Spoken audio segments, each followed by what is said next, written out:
to Study with Malsha YouTube channel.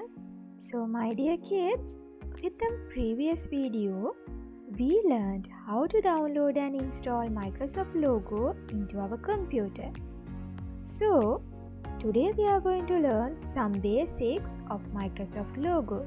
Alright, once after you install logo into your computer, you will get an icon like this on the computer screen.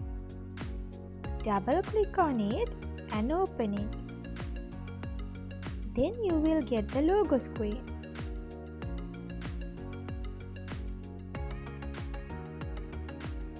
Okay, so logo screen is divided into two main parts. First is our main screen. Second is our command window.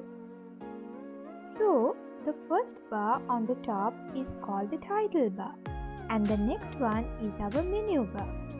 So here comes the most important component in Microsoft logo.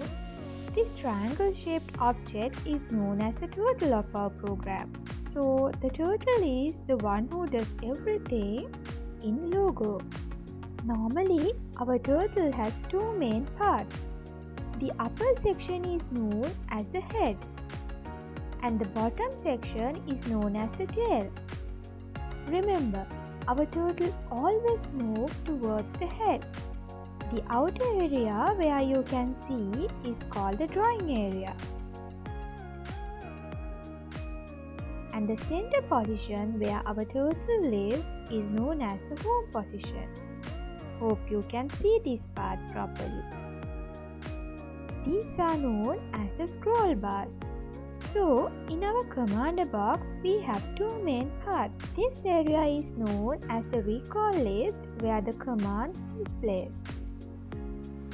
And this is my input box where I use to type all my commands. So, these are the buttons. We are going to learn about these buttons later. Alright, so with my next video, I am going to teach you the basic commands of Microsoft logo. Thank you very much.